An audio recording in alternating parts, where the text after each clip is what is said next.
Баршаңызға қайырлы күн достар.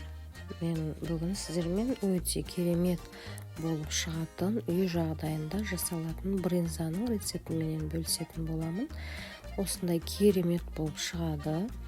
Бізге қажет заттарымыз, менде 4 литр сүтке жасадым. Сүтіміз үйдікі болу керек, яғни дүкендегі тетрапакеттегі сүттерден жарамайды, олай шықпайды.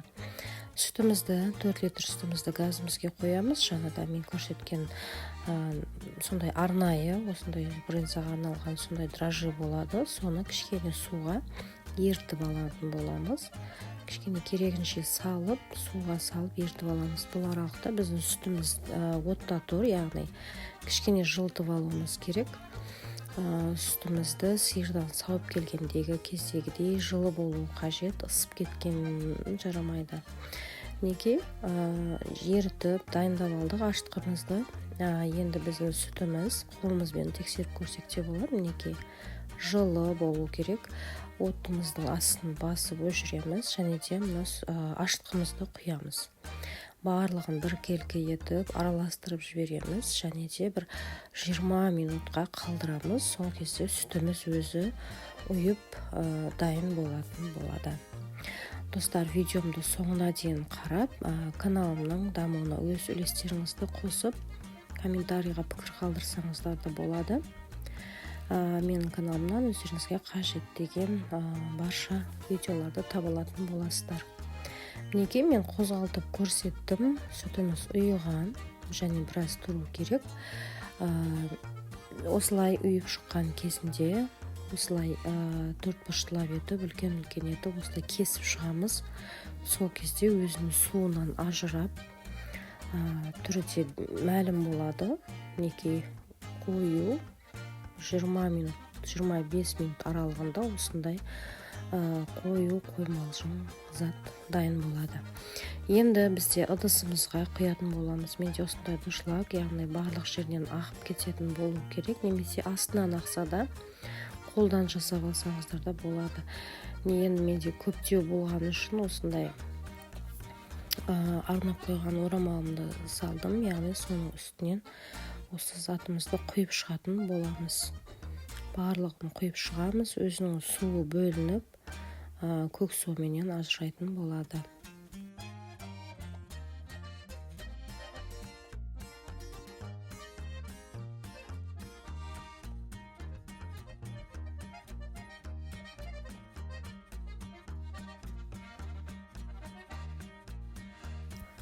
Неге осындай орамалымызға, менде көптеу болған екен, осылай дайындадым.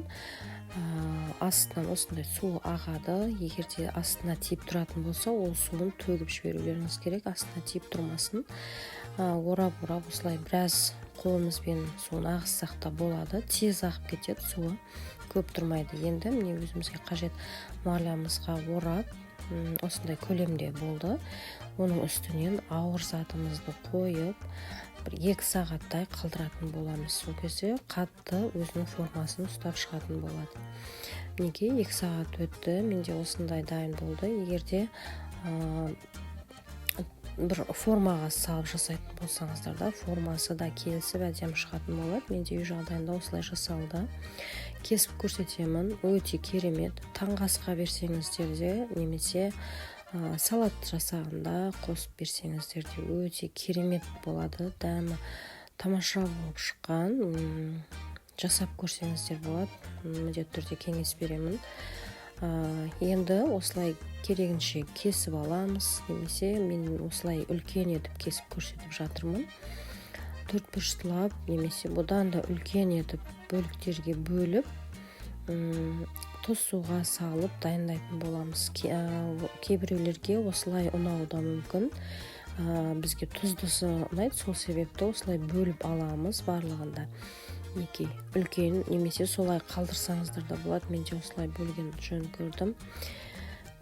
Жақсылап бөліп, барлығын дайындап аламыз, және де керегінше суымызға салып, тұз суға салып, яғни холодильникке тоңазытқышқа солай қалдырып қойсаңыздар, шетінен солай алып жарата бересіздер.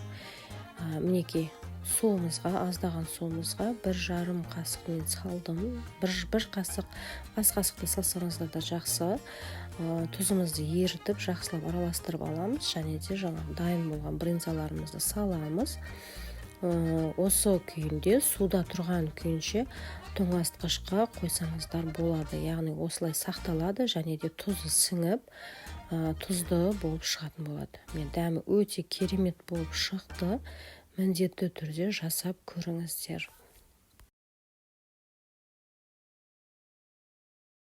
Үй жағдайында да қымбат ақшаға сатып алмай-ақ, өзіміз 2 заттан осындай керемет дәмді брынза жасап алсақ болады. Достар, барлығыңызға жасап көруге кеңес беремін.